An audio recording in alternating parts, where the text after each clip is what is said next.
You're listening to Big World Network.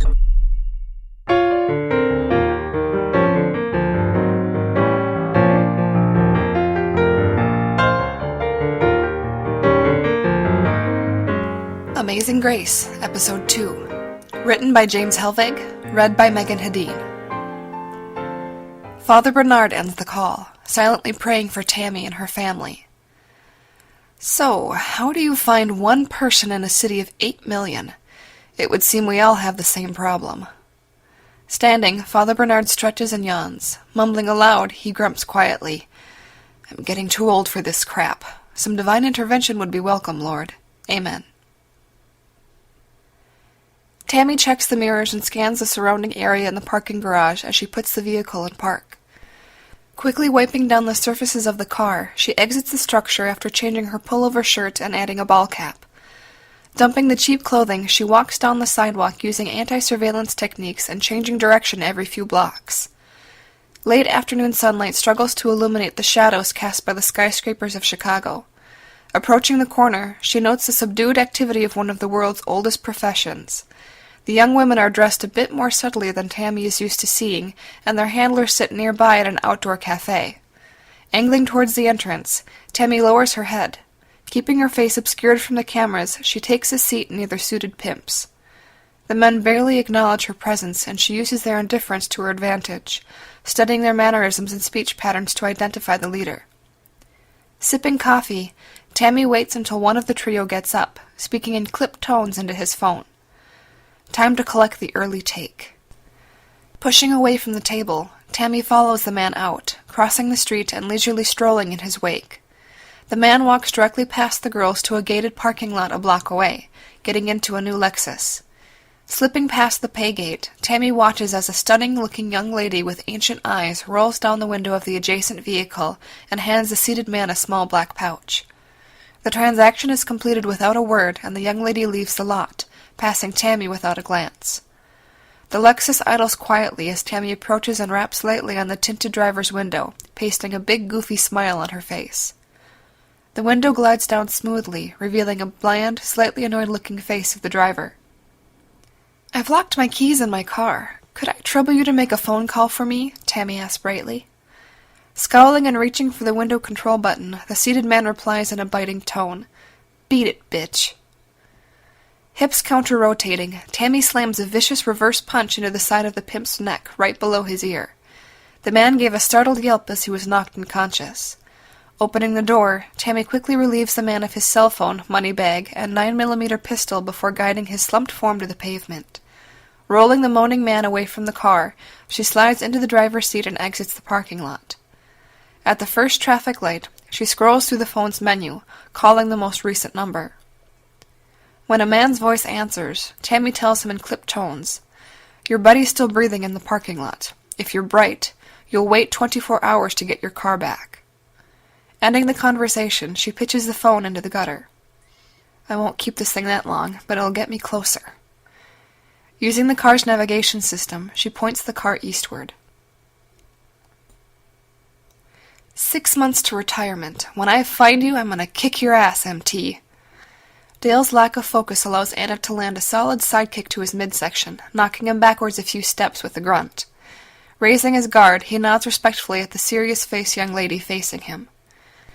Sweating, Anna warily watches her uncle, unaware of the large grin Kat is displaying behind her. Dale glides forward, unleashing a flurry of kicks and punches, forcing Anna to pivot away from the onslaught. Before she can stabilize and counterattack, Dale shifts sideways, slamming a hip into her side and executing a controlled throw and takedown. Landing on her back, chin tucked and slapping hard on the mat as she's been taught, Anna emits a high-pitched, Hi-ya! Looking up at her uncle, she suppresses a smile as he winks at her, pulls her back to her feet, and says, Good job, kid. Remember to sink when you move. Lower that center of gravity, got it? Bowing slightly, eyes locked on her uncle's face, Anna answers softly, Yes, sir. Returning the gesture, Dale beams at the young lady, giving her a quick hug before gruffly telling her, All right, get cleaned up and I'll see you for breakfast in 30. Smiling, Anna nods and calls, You coming, Kat? Stepping onto the training mat, Kat chuckles, replying, You betcha. Somebody's gotta help the sergeant major get there after the whooping he just took. Grinning, Anna hurries to shower, while Dale mumbles at Kat. You wish. You just want to steal sausage off of my plate. Kat joins Dale and they watch together as Anna disappears from view. Nudging him slightly with an elbow, Kat says softly, She's really getting good. Anything new this morning on MT? Shaking his head, Dale turns to meet his friend's gaze. Like we expected, Tammy's not going to use public transportation. We're shifting our focus to New York, but that's still a needle in a haystack. Dale pauses, stretching and rolling his torso left and right before continuing. Yeah, the kid's getting real good. We best start keeping our eyes on her around the clock. I don't want her duplicating Tammy's disappearing act. Jorge swallows some pills and studies the bloodshot eyes reflecting back at him in the mirror. How the hell did you get here, cabron? The homeboys can't help you. There's got to be a way to get away from this crazy puta, without getting cut into tiny pieces. Jorge shudders at the remembered incident. Damona's alumno had gathered the upper echelon of her followers in a large wooded clearing. There, chained to a tree, was one of the intelligence operatives she had tasked with finding a nuclear warhead. The manacled man had obviously been there for days and was suffering from exposure, hunger, and torture. Aluminum bleachers faced a large tarp-covered device that was sitting in the exact center of the clearing, giving the crowd a clear view of the pitiful man. Damona's alumno had stridden onto the clearing and, in clipped dead tones, had revealed the man's betrayal. Recorded conversations and video clearly detailed his intentions of informing the authorities of the weapons sale. In the deadly silence that followed, the semi-conscious man had been dragged forward and the tarp had been removed, revealing an industrial wood chipper. Armed men aimed machine guns at the seated attendees. You would all be well advised to remember, everyone is watched. Always. With a wave of her hand, the machine's gasoline engine roared to life, and the suddenly screaming man was fed into the chute feet first. The resulting gore sprayed across the horrified crowd. No one is going to openly oppose her now, and she's crazy enough to detonate the damn thing when she gets it.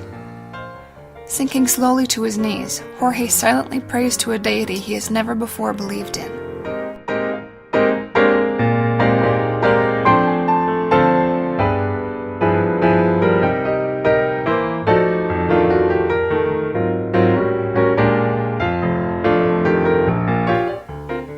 This has been a presentation of Big World Network. Visit us on BigWorldNetwork.com for more free weekly series, or follow us on Facebook and Twitter. Thanks for listening.